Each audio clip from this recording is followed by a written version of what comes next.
Hello students, BSc part 1 botany paper second. आज हम next topic जो पढ़ने जा रहे हैं वो है साइनोबैक्टीरिया। कौन सा टॉपिक पढ़ रहे हैं आज हम? साइनोबैक्टीरिया। साइनोबैक्टीरिया जो है ये दो शब्दों से मिलकर बना है, साइनो और बैक्टीरिया। साइनो मतलब blue colour, green colour, blue green, और बैक्टीरिया मतलब जीवाणु या बैक्टीरिया। तो ये ब्लू ग्रीन बैक्टीरिया होते हैं, इनके जो कैरेक्टर्स होते हैं वो बैक्टीरिया से बहुत कुछ मिलते जुलते हैं, लेकिन ये बैक्टीरिया से बहुत डिफरेंसेस शो करते हैं। इसलिए इनको अलग कैटेगरी, अलग ग्रुप के अंदर हम पढ़ते हैं। इनको हम साइनोबैक्टीरिया कहते हैं। इसी तरह से इनका नाम BGA, ब्लू ग्रीन एल्गी भी इनको कहा जाता है। Blue green alga, blue green algae इनको क्यों कहा जाता है? क्योंकि ये एल्गी के समान फोटोसिंथेसिस कर भोजन बना सकने में सक्षम होते हैं, फोटोसिंथेसिस की प्रक्रिया के द्वारा। और ये ब्लू ग्रीन कलर के होते हैं। इनमें जो पिगमेंट्स होता है वो बाकी जो रिमेनिंग एल्गी होती है उनसे थोड़ा डिफरेंट होता है, ब्लू ग्रीन कलर के ही होते हैं। इसलिए इनको ब्लू ग्रीन एल्गी के नाम से भी जाना जाता है। और ये ब्लू ग्रीन एल्गी कहलाती है, या साइनोबैक्टीरिया इनको हम कहते हैं। ये इसलिए ऐसा कहते हैं, इनको हम ना तो एल्गी में रख सकते हैं, ना ही इनको हम बैक्टीरिया में रख सकते हैं। इनको ब्लू ग्रीन एल्गी या साइनोबैक्टीरिया कहते हैं। साइनोबैक्टीरिया और BGA, ब्लू ग्रीन एल्गी। तो ये जो साइनोबैक्टीरिया होते हैं इनके बहुत सारे कैरेक्टर्स ये बैक्टीरिया की तरह के शो करते हैं, और बहुत सारे कैरेक्टर्स जैसे कि फोटोसिंथेसिस, इनका मेन कैरेक्टरिस्टिक जो है वो इनका एल्गी की तरह है। और इसके अंदर जो डिफरेंस है एल्गी से, एल्गी जो है सामान्यतः हम पढ़ते हैं यूकैरियोटिक प्रकार की होती है, जबकि ये जो साइनोबैक्टीरिया होते हैं ये प्रोकैरियोटिक। कैसा होता है? ये प्रोकैरियोटिक प्रकार का होता है। और ये जो होता है प्रोकैरियोटिक होने के कारण ये बाकी एल्गी से जो है डिफरेंट हो जाता है। इसलिए इसको हम दूसरी एल्गी जो भी हम पढ़ते हैं, green algae, red algae, brown algae, उनसे हम इसको पृथक कर देते हैं, क्योंकि बाकी जो एल्गी है वो सारी यूकैरियोटिक प्रकार की एल्गी होती है। और हमने पढ़ा था पहले जब हम बैक्टीरिया पढ़ रहे थे, बैक्टीरिया के जनरल कैरेक्टरिस्टिक्स हमने पढ़े थे कि बैक्टीरिया भी प्रोकैरियोटिक प्रकार के ही होते हैं। और प्रोकैरियोटिक ऑर्गेनिजम्स के बहुत सारे कैरेक्टरिस्टिक्स आपको पता चल गए हैं जब हमने बैक्टीरिया में पढ़े थे। तो क्या होता है प्रोकैरियोटिक मेन कैरेक्टरिस्टिक्स, जो कि मैंने सबसे पहले आपको बताया था कि इनके अंदर नेकेड DNA या जेनेटिक मटेरियल क्या होता है? नेकेड होता है। न्यूक्लियर मेम्ब्रेन और न्यूक्लियस, ये दोनों ही इनमें एब्सेंट होते हैं, नहीं पाए जाते। ये दोनों ही इनमें अनुपस्थित होते हैं, ये दोनों इनमें नहीं पाए जाते हैं। तो इसका मतलब यह क्या हो गया कि इनका जो न्यूक्लियस है वो प्रिमिटिव प्रकार का होता है। कैसा होता है? प्रिमिटिव प्रकार का होता है, नेकेड होता है, नग्न जेनेटिक मटेरियल होता है। उसके चारों तरफ कोई आवरण नहीं होता है जो कि उसको एक जो है स्ट्रक्चर जो है न्यूक्लियर मेम्ब्रेन जो है जो उसको ढके रहे, ऐसा कुछ इनमें देखने को नहीं मिलता है। सिमिलरली ये हमने बैक्टीरिया के अंदर भी देखा था। इसी कारण से ये ब्लू ग्रीन एल्गी जो है इसको हम साइनोबैक्टीरिया कहते हैं। लेकिन ये बैक्टीरिया से डिफरेंट होते हैं। बैक्टीरिया से डिफरेंट कैसे होते हैं? बैक्टीरिया से डिफरेंट ये इसलिए होते हैं कि इनमें जो है बैक्टीरिया के समान फ्लैजिला,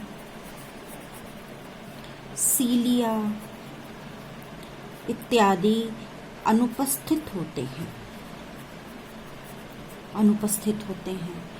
इनमें अलग प्रकार की मूवमेंट्स पाई जाती हैं। मूवमेंट होती है इनके अंदर भी, लेकिन इनके अंदर जो है मूवमेंट्स होती हैं वो डिफरेंट प्रकार की मूवमेंट्स होती हैं। जैसे ग्लाइडिंग हो गई, जैसे ग्लाइडर चलता है ना, उसी तरह से ग्लाइडिंग हो गई। ओसिलेशन, दोलन, ओसिलेटरी मूवमेंट हो गई, दोलन ओसिलेट करता है, ओसिलेटरी मूवमेंट हो गई, इनके अंदर दोलन दोलन करते हैं। जैसे पेंडुलम जो है टू इधर उधर इधर उधर ऐसे एक जगह पे लटका दिया पेंडुलम, एक बार इधर जाएगा, एक बार इधर, इधर आएगा, फिर इधर जाएगा। तो इस तरह की जो मूवमेंट होती है इनके अंदर, उसी को ही दोलन गति कहा जाता है। और ये जो है आपने एक पहले भी एग्जाम्पल पढ़ा होगा, ओसिलेटोरिया का एग्जाम्पल, जिसमें कि ये पाया जाता है। अब इसके बाद में हम जो है ये प्रोकैरियोटिक कैरेक्टर्स कुछ मैंने बताए कि इसमें नेकेड डीएनए होता है, ट्रू या प्रिमिटिव न्यूक्लियस इसके अंदर होता है, ट्रू न्यूक्लियस इसके अंदर नहीं होता है। सिमिलरली यूकैरियोट्स में पाए जाने वाले सेल ऑर्गेनल्स जैसे एंडोप्लाज्मिक रेटिक्यूलम, राइबोसोम्स, एटीएस वाले इसके अंदर नहीं होते हैं, और माइटोकॉन्ड्रिया है ना, और क्लोरोप्लास्ट। ये जो सेल ऑर्गेनल्स होते हैं इनमें एब्सेंट होते हैं, जो कि एक यूकैरियोटिक कोशिका में देखने को हमें मिलते हैं। तो इस तरह से हम देखते हैं कि इसके अंदर भी बहुत सारे हमें जो है ऐसे कैरेक्टरिस्टिक्स मिल रहे हैं, जो कि हमने बैक्टीरिया के अंदर भी पढ़े थे, और ऐसे भी बहुत सारे कैरेक्टरिस्टिक्स हम पढ़ेंगे इसके अंदर जो कि हमने बैक्टीरिया के अंदर नहीं पढ़े थे। अब हम बात करते हैं इनके पिगमेंट्स के बारे में। तो इनके जो पिगमेंट्स होते हैं, ब्लू ग्रीन एल्गी के पिगमेंट्स के बारे में नेक्स्ट जो हम जनरल कैरेक्टर्स पढ़ रहे हैं, इसके सामान्य लक्षण पढ़ रहे हैं ये ब्लू ग्रीन एल्गी के। तो इसके अंदर हम जो है फाइकोसियानिन और फाइकोइरिथ्रिन, क्या पाया जाता है इसमें, फाइकोसियानिन एंड फाइकोइरिथ्रिन,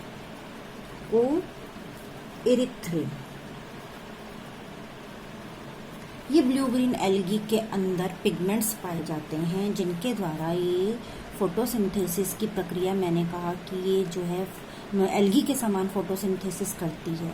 तो ये पिगमेंट्स जो हैं इसके अंदर, ये पिगमेंट्स जो होते हैं, क्लोरोप्लास्ट इनमें नहीं होता, तो इनमें क्या होता है, क्रोमेटोफोर्स होते हैं, क्रोमेटोफोर्स होते हैं।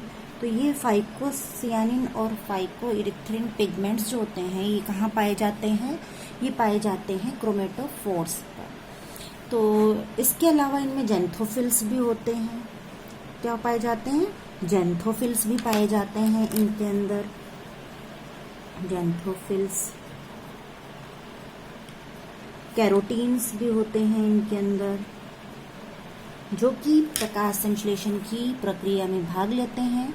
और ये जो हैं, जब प्रकाश संश्लेषण होता है, फोटोसिंथेसिस इनसे होता है, तब इनके द्वारा ऑक्सीजन का इवोल्यूशन होता है, ऑक्सीजन गैस बनती है, जो कि हमने बैक्टीरिया के फोटोसिंथेसिस में पढ़ा था कि इनमें जो है जब फोटोसिंथेसिस होता है तो ऑक्सीजन का इवोल्यूशन नहीं होता है।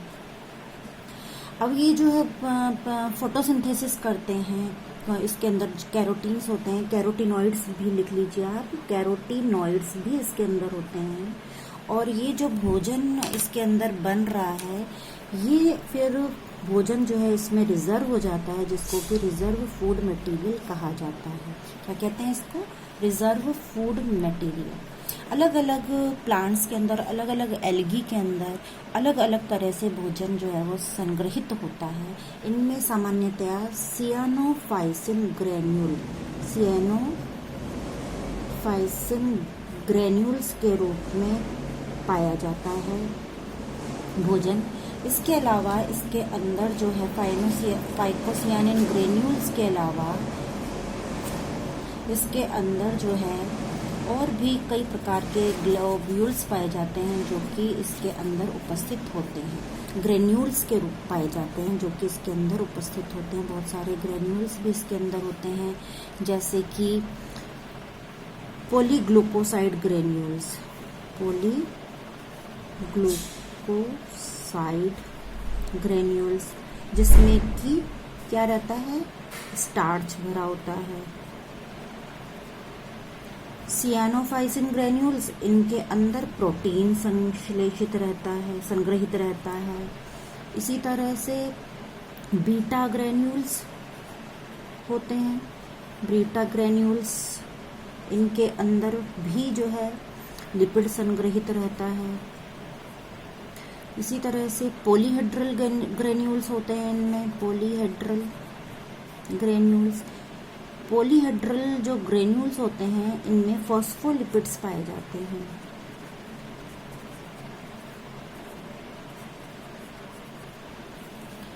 पॉलीहेड्रल ग्रेन्यूल्स के अलावा इनमें पॉलीहेड्रल बॉडीज भी पाई जाती हैं।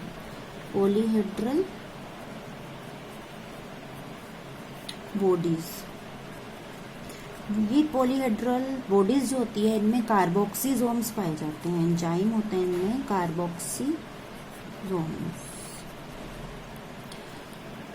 कार्बोक्सीजोम्स जो होता है, कार्बोक्सिलेज एंजाइम्स होते हैं इनके अंदर,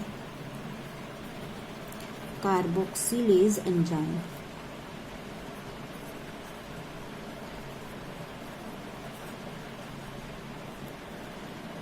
जो कि राइबुलोज डाइफॉस्फेट के कार्बोक्सिलेशन में महत्वपूर्ण भूमिका प्ले करता है। राइबुलोज डाइफॉस्फेट के कार्बोक्सिलेशन में भाग लेता है, कार्बोक्सिलेशन। तो ये कार्बोक्सिलेज एंजाइम है। तो इसके अलावा जो है इसके अंदर आरएनए प्रोटीन एवं फॉस्फेट युक्त पॉलीफॉस्फेट भी पाए जाते हैं, तो ये हो गया इसके फोटोसिंथेसिस पिगमेंट्स से जो भोजन बनता है वो इसमें किस तरह से, कितनी तरह से संग्रहित रह सकता है। तो ये इसका जो है ग्रेन्यूल्स के बारे में, रिजर्व फूड मटेरियल्स के बारे के अंदर हमने पूरा पढ़ा। अब हम जो है नेक्स्ट चीज़ इसके अंदर जो है वो पढ़ेंगे, जो कि बैक्टीरिया और साइनोबैक्टीरिया को भी एक दूसरे से ये कैरेक्टर्स अलग कर रहे हैं। ये सारे कैरेक्टर्स जो अभी तक हमने पढ़े, इसके बाद में इसके जो मेन कैरेक्टर्स हैं उनको हम एक एक करके आगे स्टडी करेंगे। तो अब इसके अंदर जो है मेन कैरेक्टर्स जो कि इसको बैक्टीरिया से अलग करता है, इसमें सेक्सुअल रिप्रोडक्शन नहीं पाया जाता। सेक्सुअल रिप्रोडक्शन जो कि एल्गी के अंदर बहुत कॉमन होता है सेक्सुअल रिप्रोडक्शन, जबकि इसके अंदर सेक्सुअल रिप्रोडक्शन नहीं पाया जाता। बैक्टीरिया में सेक्सुअल रिकॉम्बिनेशन पाया जाता है। इसमें ना तो सेक्सुअल रिप्रोडक्शन होता है, ना ही सेक्सुअल रिकॉम्बिनेशन होता है। दोनों ही चीजें इसमें अनुपस्थित होती हैं। तो ये इसको एल्गी से भी पृथक कर रही है और बैक्टीरिया से भी पृथक कर रही है, और एक इंडिविजुअल आइडेंटिटी के रूप में ये कैरेक्टरिस्टिक्स जो हैं, कुछ इसके खास कैरेक्टर्स जो इसको सेपरेट करते हैं इन दोनों ग्रुप्स के साथ में से। अच्छा, नेक्स्ट जो चीज़ मैं आपको बता रही हूँ, इसके अंदर मैंने बताया कि जो ये जितने भी कैरेक्टरिस्टिक्स हैं ये इसकी नॉर्मल सेल्स के हैं।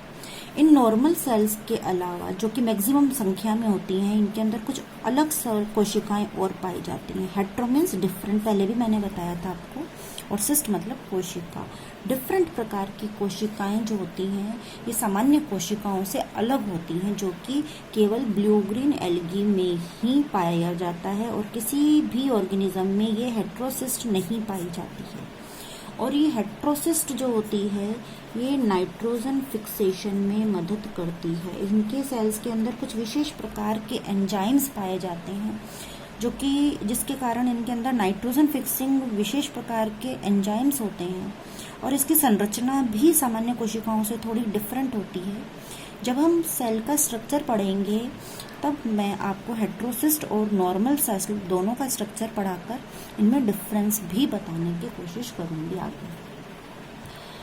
अच्छा, एक चीज और जो है, नील हरित शैवाल, ब्लू ग्रीन एल्गी, हिंदी में इसका क्या कहते हैं हम, नील हरित शैवाल। तो ब्लू ग्रीन एल्गी जो होती है, इनके चारों तरफ एक म्यूसिलेज का आवरण होता है। म्यूसिलेज का आवरण पाया जाता है इसके चारों तरफ, जो कि सामान्य एल्गी के अंदर नहीं पाया जाता। ये लगभग सभी ब्लू ग्रीन एल्गी में म्यूसिलेज का आवरण पाया जाता है, जो कि अन्य एल्गी के अंदर देखने को नहीं मिलता है। ये जो जीवाणु है, ये सदैव नीले हरे रंग के, हम बार बार कह रहे हैं ब्लू ग्रीन कलर के होते हैं, ब्लू ग्रीन एल्गी होती है। लेकिन कई बार इन ब्लू ग्रीन एल्गी के अंदर हम देखते हैं कि इनका कलर जो है, ये सदैव ब्लू ग्रीन कलर के नहीं होते। बीजिए, सदैव ब्लू ग्रीन कलर के नहीं होते। प्रकाश की किरणें जो इनके ऊपर गिरती हैं, आपतित प्रकाश, क्या कहते हैं इसको, आपतित प्रकाश, जो प्रकाश इसको प्राप्त हो रहा है सूर्य की किरणों का, उस आपतित प्रकाश की वेवलेंथ, तरंग दैर्घ्य, वेवलेंथ, यहाँ क्या कहेंगे इसको, तरंग दैर्घ्य, जो है के अनुसार ये अपने रंग को परिवर्तित करने की क्षमता रखते हैं। ये अपने रंग को परिवर्तित कर सकते हैं, करने की क्षमता इनके अंदर होती है। किसके अंदर होती है ये क्षमता? केवल ब्लू ग्रीन एल्गी के अंदर, बाकी किसी एल्गी के अंदर नहीं, और नहीं बैक्टीरिया के अंदर। इस प्रभाव को जो है कॉम्प्लीमेंट्री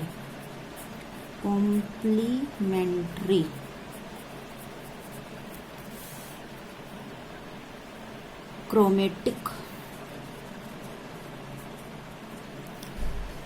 अडेप्टेशन और गेडुकोव, जिसने इसको बताया था इस इफेक्ट को, गेडुकोव फिनोमिनन कहा जाता है। तो कई बार एग्जाम में पूछ लिया जाता है कि ब्लू ग्रीन एल्गी जो है वो क्या हमेशा एक ही रंग के होते हैं, इनके रंग में परिवर्तन क्यों होता है? तो इसके ऊपर जो आपतित प्रकाश है उसकी तरंग दैर्घ्य में से वो कितने प्रकाश को अवशोषित करता है और कितने प्रकाश, आपतित प्रकाश में से बाकी जो है कितना वो वापस उसमें से बाहर निकाल रहा है, कितना उसमें से रिफ्रैक्ट हो रहा है, उसके ऊपर जो है ये निर्भर करता है कि इस ब्लू ग्रीन एल्गी का कलर क्या होगा। तो ये इस तरह से जो है हमने देखा, कुछ कैरेक्टर्स भी हमने पढ़े ब्लू ग्रीन एल्गी के, और हमने इसको बैक्टीरिया से और एल्गी से भी पृथक करते हुए इसको हमने पढ़ा। बाकी जो है इसके जनरल कैरेक्टर्स को, इसके अंदर आवास के बारे में, इसकी जो है सेल स्ट्रक्चर के बारे में, ये जो है अब हम नेक्स्ट क्लास के अंदर पढ़ेंगे। Thank you.